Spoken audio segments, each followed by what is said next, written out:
trabalhadores rurais e da zona urbana aderem ao movimento dos trabalhadores sem terra, o MST, para ocupar latifúndios, que são terras imensas com apenas um ou poucos donos, cuidadosamente escolhidos para construírem habitação, produzir alimentos e fazer valer a nossa Constituição. Esse é o acampamento Ouro Verde, localizado na cidade de Caaporã, na Paraíba, uma área de 260 hectares, sendo 200 hectares plantados para o sustento das famílias acampadas. A ocupação está de pé há mais de 20 anos e atualmente conta com a participação de 36 famílias. E para garantir a segurança e a eficácia da ocupação, são avaliadas diversas possibilidades antes de se iniciar a ocupação. O MST, na verdade, ele entra em espaço que não está cumprindo com a sua função social. E está escrito na Constituição Federal, é lei. Ocupações de terra é lei, não é coisas banais que você vai lá, ocupa, bota as famílias lá e deixa lá à toa, né? Na verdade, a gente só ocupa um espaço quando a gente vê que tem possibilidade de ser desapropriada. Primeiro, para a gente não estar perdendo tempo com aquelas famílias ali, e outra, não estar colocando a vida das famílias em risco. Primeiro, nós fazemos um mapeamento do espaço geograficamente, para poder ver se ela tem possibilidade. Quantos hectares tem, se é perto d'água, acesso, quais são os nomes dos proprietários, quais as dívidas trabalhistas que ele tem na Receita Federal. Ou seja, a gente faz um checklist nos dados pessoais da propriedade, para poder a gente iniciar o processo de acampamento. E a partir daí a gente começa a mobilizar as famílias, ou seja, fazer o trabalho de base. Procura aquelas periferias mais humildes, que na verdade hoje está sendo o inverso. Quem está procurando de vir para o sem terra não são os humildes mais, são aquelas pessoas realmente que já têm uma condições, têm o desejo de plantar, de produzir e hoje está vindo para a luta, né? Tem muitos também que foram expulsos dos sítios, mais antigas mesmo, esse proprietário daqui, que hoje nós estamos acampados na área dele há 20 anos, vai fazer 21 anos no final do ano. Mas assim, foram expulsos, Davam uma casinha no povoado e arrochava cana nos sítios, Então, nas antigas, o meu próprio avô, o pai da minha mãe, tinha um sítio aqui, foi expulso por esse proprietário, Então, se ele expulsou ele, hoje eu estou tentando aqui reconstruir o que foi tomado da minha família no passado, Aí o movimento, ele dá essa oportunidade ao ser humano realmente que quer seguir a luta pela terra. Quando eu falo para vocês de uma reforma agrária, seria algum tipo de política voltada para melhorar a distribuição de terras que existe. Como assim, professor? A gente sabe que, principalmente, isso existe país desenvolvido e subdesenvolvido, é uma coisa natural do capitalismo, que tem coisas boas e coisas ruins, a concentração de capitais. E lembra que a terra também é uma forma de investimento, também é uma forma de capital. A gente precisa falar sobre a estrutura fundiária do Brasil, que é a forma como as propriedades rurais estão divididas entre as pessoas aqui. Veja só, em 2017, um estudo do IBGE mostrou que mais de 48% da área rural pertence a quase 1% das propriedades. Segundo os dados do IBGE, isso significa que quase metade da área rural do Brasil pertence a uma pequena parte das propriedades, menos de 1%. Não dá nem para imaginar o tamanho que essas propriedades têm, não é mesmo? Por isso, é possível dizer que há uma distribuição desigual das terras no Brasil, de forma que grande parte da área rural fica nas mãos de poucas pessoas. Então, em 1984, surge o MST, com o objetivo de implementar uma reforma agrária no Brasil, ou seja, a redistribuição das terras no campo. A reforma agrária é muito ampla, Então, assim, é ter direito a tudo que você imaginar, A realizar seus sonhos. O movimento chamado MST, a gente iniciamos ela, mas ainda não concretizamos, mas temos um sonho de realizá-la. É um movimento não político e nem partidário, mas sim um movimento de classe, que defende o direito do trabalhador, te dá a oportunidade de viver a vida.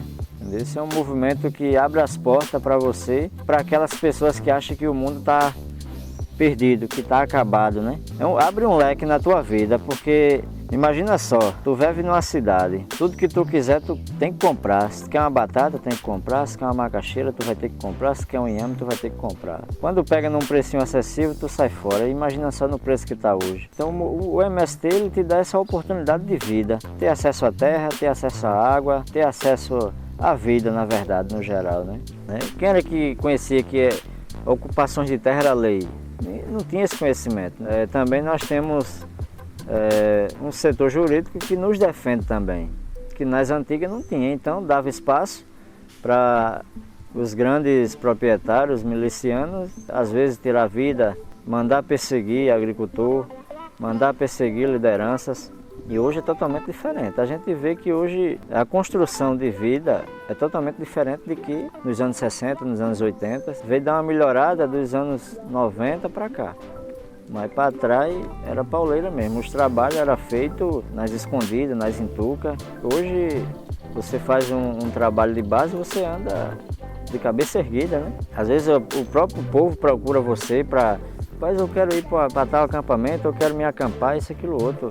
Mas graças a Deus a gente, através da luta e das conquistas que a gente foi tendo, o movimento foi se crescendo e fomos ganhando respeito a nível nacional. E hoje não é só respeitado aqui no Brasil, né? Antigamente você fazia uma ocupação, ficava isolado no meio do mato. Hoje você ocupa na madrugada de hoje, para amanhecer o amanhã. Amanhecer o dia, todo mundo já sabe que ali tem sem terra naquele espaço. Todo mundo já sabe que tem famílias querendo conseguir conquistar um pedaço de chão para tirar sua sobrevivência. Depois de mapear diversas terras improdutivas e medir a possibilidade de sucesso da ocupação, o movimento realiza ações na zona rural e em comunidades de baixa renda, para convidar as pessoas a participarem da luta.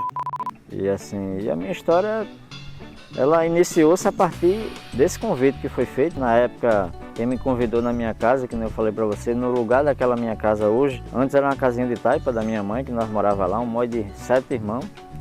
Eu trabalhava alugado aos outros, trabalhava como ajudante de serralheiro em Caporã.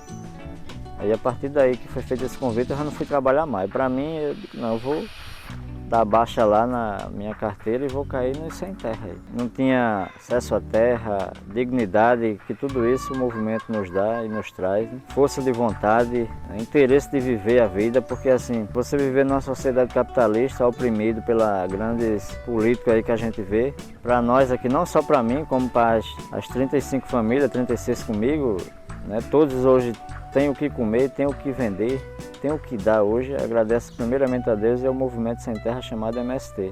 A gente foi conquistando muito apoio da sociedade, porque a partir do momento que você vai mostrando na prática o que nós somos, o povo vai se simpatizando e vai nos dando apoio. Os trabalhadores, que geralmente fazem parte das ocupações, em sua maioria têm origem da zona rural e muitos já têm alguma proximidade com a produção agrícola em pequena ou larga escala. Nasci e me criei ao lado dessa propriedade no caminho de 21 anos que a gente se encontra aqui. Para mim era um grande sonho ter um pedaço de chão para produzir, para plantar, para tirar o sustento, né, da família. Na época eu não tinha família, mas hoje, graças a Deus, eu tenho. Primeiramente a Deus, segundo ao Movimento Sem Terra.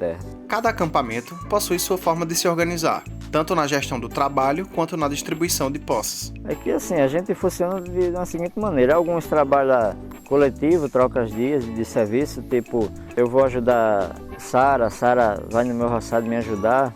Outros têm um trocadozinho que já conquistou através da sua própria produção, ajuda a pagar uma diária, faz uma empeleitada.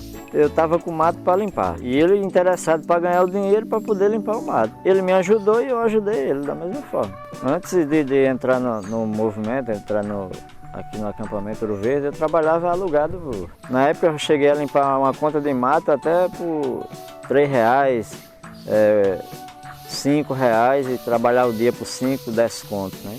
Tu vê, você passar o dia todo de 7 a 11, de 1 às 4 para ganhar R$5. Meus irmãos e meu compadre Rogério ali, a gente sempre, antes de iniciar na luta, já tinha um contato direto com a terra, né? Com a agricultura.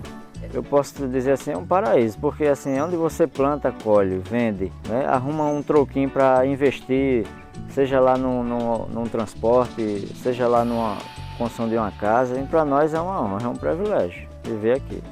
né? Hoje eu estou com 38 anos, desde os meus 17 que eu estou dentro do movimento. E na verdade assim, quem me ensinou a plantar, a cultivar, foi o próprio movimento, na prática, né? A teoria ela tem que estar ligada à prática. Se você tem só a prática e não tem...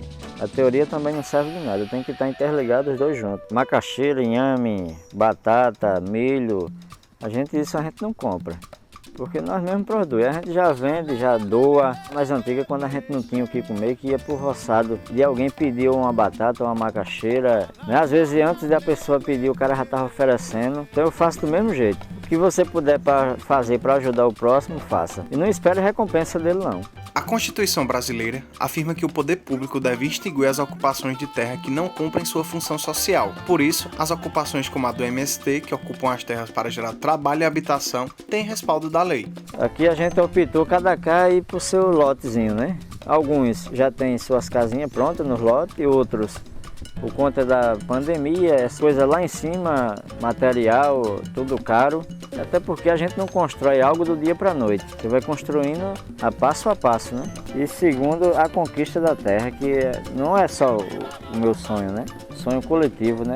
Além da organização dos acampamentos, o MST também organiza ações sociais que buscam ajudar famílias em situações de vulnerabilidade. Num país faminto, uma campanha organizada pelo Movimento dos Trabalhadores Rurais Sem Terra calcula ter doado 1.000 toneladas de alimentos em menos de um mês, do fim do ano passado ao início deste ano. Tem quem chame isso de terrorismo. Enquanto o sul da Bahia ficava embaixo da água, uma brigada de médicos populares foi enviada pelo MST para atender a população, àquela altura vulnerável a infecções como a leptospirose. Durante toda a luta, a opressão bruta sobre os trabalhadores é enorme e muito sangue já escorreu para que a reforma avance. Mas como a força de Deus é grande e a força política do MST também, aí a gente estamos sobrevivendo a parte de tartaruga, mas estamos por aqui, né?